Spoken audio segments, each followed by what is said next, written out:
maal godhee wallagga maaluma balleessee mirga isaaf dubbatee dhaala isaaf falmatee lakkisee naan nyaadhu jedhee ciniinnate ofummaa isaa ibsuuf afaan isaan dubbate hunduu gosa qabaam kan ittiin dhalate kuni cubbuudha ree yoo ambaa kaawwate hunduu gosa qabaam kan ittiin dhalate kuni cubbuudha ree yoo ambaa kaawwate maal godhee wallagga maaluma balleessee nama waliin buluuf jaarraa hedduutu obse meekoottaa naaf himaa gaaffiin na rakkisee weerarri daangaa darbee gochi duguggaa sanyii kan irratti raawwate shiftaadha jedheenii maanguddoo dadhabuu fuudhee kan godaanse dubartii haraasee mucaa dhiiga waliin mana isheetii baasee nama uumaan beekne daa'ima waggaa 5 jiru kan gadiise duriyyee godhanii rasaasaan fixanii osoo haati ilaaltuu ilmoo ishee qalane abbaa manaa hidhanii dubartii gudeedane humna abdii boruu hedduu ajjeesanii beekaa baay'ee qabanii mana hidhaa galchanii uummata miskiina hedduu dararanii abbaa waggaa 70 haadha waggaa 60 abaa'oo jedhanii ilmoo kee fidi jedhanii maanguddoota baay'ee qabanii reebanii takkaa niitii warqii kutanii takkaa ibsaa balleessanii takkaa waraanatti bananii takkaa afaan qawween doorsisanii uummata garraamii baay'ee rakkisanii maalum godhee wallagga maaluma balleessee mana namaa cabsee qabeenya insaan daangaa ofii darbee kuni kootiin jeen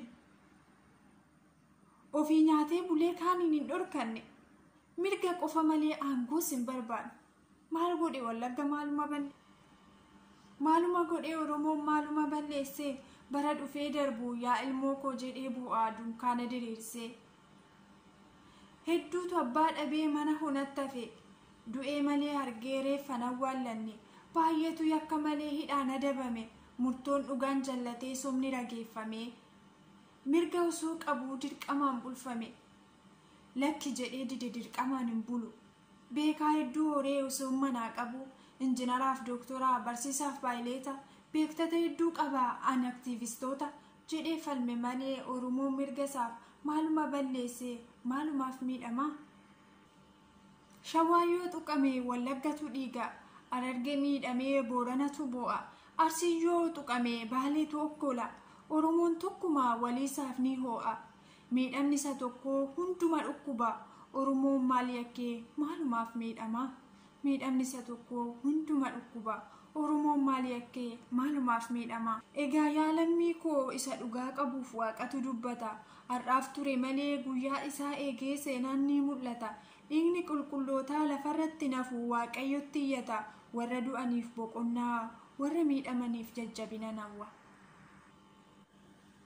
anis nam inni du'aa jirus nam inni dhiigni isaa dhangala'aa jiru inni dararamaa jirus nam isa dararamaa jiru anaanis na dhukkubuu qaba warra dhiigi isaanii dhangala'aa jiru anaanis na dhukkubuu qaba qomoo kamiyyuu haa ta'u du'a nama kamiittiyuu waaqayyo hin gammadu miidhama nama kamiittiyuu waaqayyo hin gammadu dhiigni nama kamii dhangala'utti dhugaan nama kamii jallachuutti waaqayyo hin gammadu sababa kanaaf immoo biyyi keenya rakkinaan rukutamte biyya keenya irratti ulee waaqayyo hin dhufin biyya keenya irratti dheekkamsi waaqayyo hin dhufin osoo hin dhufin dursa immoo waa'ee biyya keenyaatiif dursinee nuti itti gaafatamummaa keenya abaanu itti gaafatamummaa keessan ba'a waaqayyoon kadhadha hundumaa dursa dhugaa jallate kan soroorsuu danda'u waaqayyoodha saba miidhameef kan dubbatu waaqayyoodha saba miidhameef kan falmu waaqayyoodha warri gootonni sooshaal miidiyaa qabsaa'onni sooshaal miidiyaa miidhaman qaban du'anis hin beekan rakkatanii beelaanis hin beekan dhiigni isaanis dhangala'ee hin beeku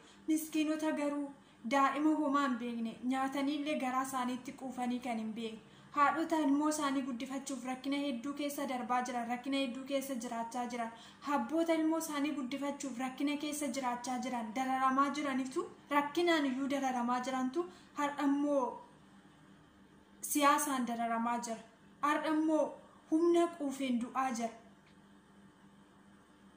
biyya keenyaaf waaqayyo naa kadhan ga'ee keessan ba'aa gaafa ulee waaqayyo nurratti dhufe gaafa eekamsi waaqayyo nurratti dhufe atis keessaa naftu gaafa dallansuu waaqayyo nurratti dhufe atis keessaa naftu hundumaa dursa waaqayyoon kadhadhu biyya keenya waaqayyo akka yaadatu dhaloota rakkina keessa jiru dhaloota dararamaa jiru dhaloota dhiigni isaa akka bakkee irratti akka bishaanii dhangala'aa jiruuf waaqayyo hin falu calin jedhu harka ajjeestotaarraa dhiiga dhangala'e waaqayyo gumaa isaa hin barbaada.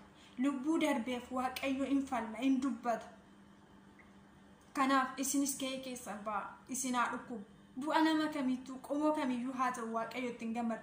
Qomoo kam keessaayyuu kan miidhamaa jiru, kan du'aa jiru, kan rakkataa jiru, kan manni isaa irratti gubate, kan manni isaa irratti diigame, kan mana isaa gadhiisee godaanaa jiru, bakka irratti bineensi nyaataa kan jiru. Uummata miskiina homaa kan hin beekne, rakkatee kan jiraatu, rakkatee ilmoo isaa guddifataa kan jiru, isaanitu dararamaa jira, isaantu rakkataa jira, isaantu du'aa jira.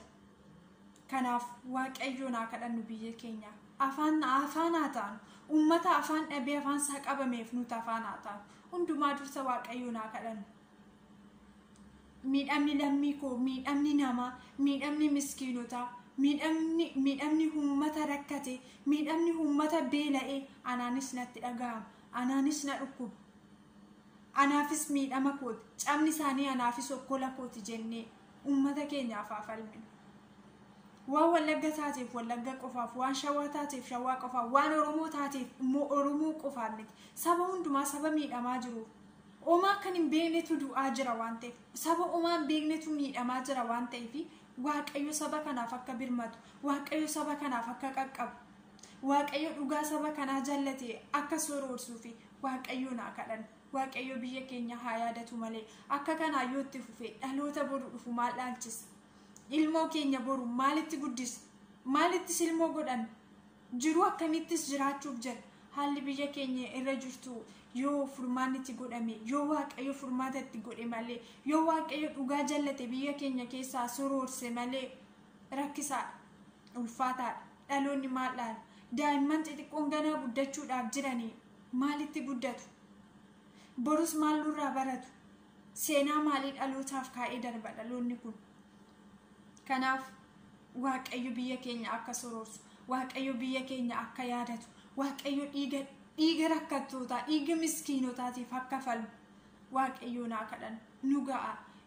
Dacheen keenya, biyyi keenya dhiiga nama baay'eetiin laaqamte xuroofte.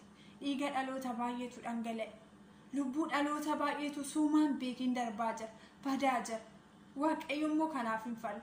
Gocha gara jabinaa bineensi namarratti raawwannetu namarratti raawwataa jira. Namni nama akka isaati irratti deebi'ee raawwataa jira. Osoo sammuu qabu, osoo yaaduu danda'u, osoo nama ta'ee foon namummaa, qaama namummaa uffatee deemu, nama akka isaati irratti du'a ulfaataa, yakka ulfaataa, gara jabina ulfaataa raawwataa jira. Kanaaf immoo waaqayyo hin falmu. Nama miidhameef, saba miidhameef waaqayyo hin falmu. Dheekkamsi waaqayyo immoo inni dhufa lafa keenya irratti. Waaqayyoon araara hin kadhannu yoo ta'e, waaqayyo ofii keenyaa gara waaqayyootti hin deebinu yoo ta'e, waan hundumaa keessaa ba'aatii waaqayyoon biyya keenya akka yaadatu, waaqayyo biyya keenya akka fayyisu, uummata Wallaggatti miidhamaa jiru, uummata manni isaanii irratti gubatee jiru, lubbuun isaanii darbaa jiru, du'aniillee awwaallachuu ilmoo isaanii kan dadhaban, osoo arganii ilmoon isaanii fuulduratti kan qalamaa jiru, biyya kamiyyuu haa ta'u, qomoo kamaa ta'u, waaqayyoon kadhadhaa. Dheekkamsi waaqayyoo kan kana caalu nurratti hin dhufin. Nuyis yakkineera, nuyis waaqayyoon miineera, nuyis cubbuu hojjenneera, nuyis fuula waaqayyooti gaarummaa kamiyyuu hin qabnu. Waaqayyo garaan isaa nutti gaddeera. Dheekkamsi waaqayyoo nutti dhufeera. Kanaaf waaqayyoon haa kadhannu, gara waaqayyootti haa deebinu. Bakkuma jirtanitti akkuma amantaa keessanitti waaqayyoon kadhadhaa. Waan maxxamantanii jirtan kadhadhaa. Adaraa keessan waaqayyo biyya keenya akka yaadatu, biyya keenya akka fayyisu, qomoo kamiyyuu miidhama qomoo kamiitiif iyyuu sinaa dhukku. Waan Oromoo taataniif isa tokko du'a isaatti hin gammadinaa. Namni kamiyyuu du'uu isaatti gaddaa. Miskiinatu du'aa jira waan ta'eef, warrummaan beeknumaa keessan jirretu du'aa jira waan ta'eef, adaraa keessan ga'ee keessan ba'aa, ga'ee keenyaa ba'an. Boru gaafatamuuf jira nus. Gaafa adamni dhufe, gaafa dheekkamsi dhufe, har'a karaan qopheeffannu yoo ta'e jalaa ooluu hin dandeenye. Dheekkamsa dhufuuf jiru jalaa ooluuf immoo har'a ga'ee keessan ba'a. Waan isin irraa eegamu